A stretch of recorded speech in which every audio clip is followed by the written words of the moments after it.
retirer na Uvira, ba Rwandais ba se retirer na Uvira te, au lieu ba se retirer, ba comme ko créer ba marche à le côté à soutien population. Moi j'ai aimé. Ne commit, Satan ça lui sera pas mon terreur na vie. Andir sur cœur ya Kabila. Voilà, Andir Sirango. Toyebi lisolo ya Exode ko banda na mission ya Moïse, Exode chapitre 3 tina 14e verset nango. Gardez silence, calmez-vous. Les Égyptiens que vous voyez maintenant, vous ne le verrez plus. Ne commis to komi na Égypte to monite. Israël abima wa tambola zo kende boye. Balaksi biswango. Na ba Rwandais to mona lelo to mona ba on lisute. Et aussi là donc tu sais que dialobaka a opé sa biso pe moko précarité. Makambo yo aventurier o ya nemi mulania. Oh, pasteur Gili. Vous avez un professeur d'université aventurier. Babengi Costa Moutamba voyou balobi c'est les derniers Dirkab ya Joseph Kabila ou bien aventurier parce que le comité randaya. Batu bache mboka o na niveau ekomi lelo. Batu ba titre belé. Professeur D. Ngana sina mona photo ya professeur Eliki Mbokolo. Ngana itokokani na âge. Pour moi c'est un père non? Mais via Simi Moussuni, ce qui a soso photo ezala. Azobina nango okuta professeur wapi na quel mboka nemi alobani le pasteur Gilo et puis sukanda makasi nani alobi na Kenya to komi Kenya ngana yo nde komit alobi un jeune de 29 ans du pouvoir abengi bato babande ko bundisa mboka bato banani Rwanda abiyaka problème nesa nini Rwanda binga bo pianga bakare minye ngabo pesanga na dirigeango ngabo pianga bo jeune à 29 ans biswa nemi mulana son directeur de cabinet Abiswa, abengi Uganda, besoin sani nonga bopianga bozwa, abengi oyo lingini nizwa. C'est comme ça que Kabila gère ces pays. Tu sais que diaye aye kokuta toalansou na superficie, il y a 2 345 410 km², maman Pascaline Kassongo, que je salue place à Hollande Abisso, à Lobaka. Donc, tu sais que diaye kokuta Congo, na manka il y a 33 000 km². Au Kabila Kaba. Au Kabila Kaba, donc Rwanda Mobimba, na parti à Uganda. Oh, ne commit. Au moins il est là, hein. Babiso yotosa ba héros. Oyebi nzembo ba emba na 1960 pour l'indépendance chacha. Indépendance chacha tozuye. Il faut ba beta deuxième version nango. Ne ba emba kaboli kango kasavubu. Pelumumba na Kalombo oya chombe kamitatu pala la la la la la pala la la ne komi tumo biso photokota libanga te nazo mérité oh basalika deuxième version babwaki babiso oya ba passer Gili Bokwala, ba Pascaline Kassongo, ba Joseph Mbenza, ba chancelier, ba contribution nzemu. Bang bang bang bang bang bang bang bang bang bang bang bang bang bang. Po yango nde sukisi makambo. Wani alaka intro. Conclusion de yango. Ba yembi ba biso ba Gili Bokwala to koti na kata ba champ. Wana siko ba ju ba photo, ba zocha. Ba sala ipeka na ba age na biso. OK. Si ko lobi tango biso to kokende génération bana o biso to otika bayebi bolikango te bayebi kamita tout te bayebi Moïse Chombe te bakotala boy photo pe maman Pascaline Kassongo bayoke bayembi na nzembo nzembo wana siko biso ja to stokenda siko etika li batalinga na bimi babi batu balaka na corps ya États-Unis ya 4 décembre 2025 wana jato sokoma na ba 3015 babi bango wana ba héros ya mboka ne komi to so mérité.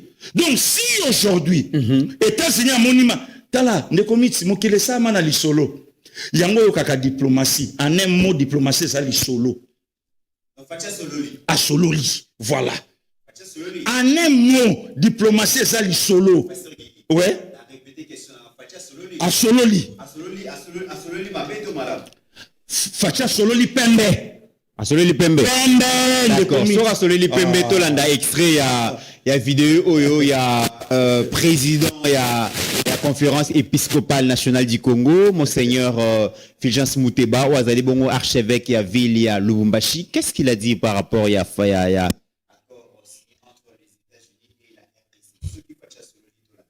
Ces accords dont vous entendez parler sont en réalité des accords de fausse amitié, des accords de coopération déséquilibrés, des accords de coopération de convoitise immodérée de nos ressources naturelles. Il est dès lors inimaginable de gager ou de brader les minéraux de toute une nation pour sauver un régime ou un système politique. De toute évidence, cela revient à sacrifier le développement de la population et confisquer le bonheur des générations à venir. Êtes-vous au courant qu'on a signé un accord de 99 ans d'exploitation? Vous êtes au courant de ça?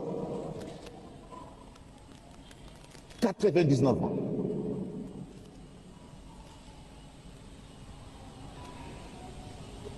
Aussi, nous savons que les minéraux ne sont pas éternels.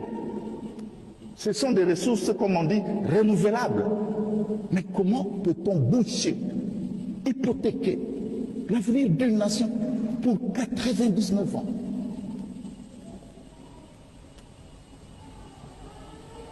En outre, en observant ce qui se passe, j'ai bien peur que, après la guerre froide, des tristes mémoires, que la République démocratique du Congo ne devienne le champ de bataille de puissance occidentale avec la Chine. Tous les indicateurs démontrent que nous allons vers là. Et qui vont en payer les prix, c'est vous. Si ce n'est pas vous, vos enfants, vos neveux. Pasteur Guillaume Lobi Fachi à Sololi, mais dans le 24 décembre 2025, na occasion, il y a cérémonie, il y a célébration, pardon, il y a nativité à Christ. Donc, Monseigneur Fulgence Moutebo, Azali, président de la conférence épiscopale nationale du Congo, Azan a un regard très critique par rapport à l'accord Wana Alobi. Un accord scellé à 99 ans d'exploitation de minéraux à Congo et que ça a pour l'intérêt à Congolais, mais c'est juste pour sauver les pouvoirs et le président Félix. Donc, biso ba Congolais na banana biso donc toza soumis l'esclavagisme américain. Accord où ils allaient accord à fausse amitié, accord déséquilibré, ils ont en défaveur de brader minéraux na biso pour sauver le régime Pasteur Guili. De committerant Fulgence Mouteba, Cardinal Ambongo et les autres bazaba gens ya diable bazan ya Rwanda au Congo. Vous connaissez que vous n'êtes pas tata cardinal mais non, ils cliquent. Fulgence Mouteba o batu batali lelo yem taloba ke ba poser question ba voyage union so batambola ka partenaire na bango za Rwanda. Bambonga ba avion ba kendaka ba Paris ba Washington ba Luanda ba Nairobi partout ba Brazzaville muta finançango Rwanda. Fulgence Moutaïb Sabiso.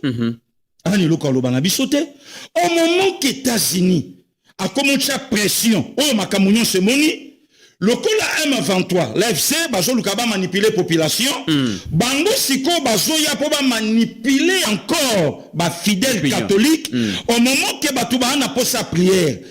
Makamuni ne ana kati na mbotama ya mwana nzambe Yesu na omeli ya sorte wana.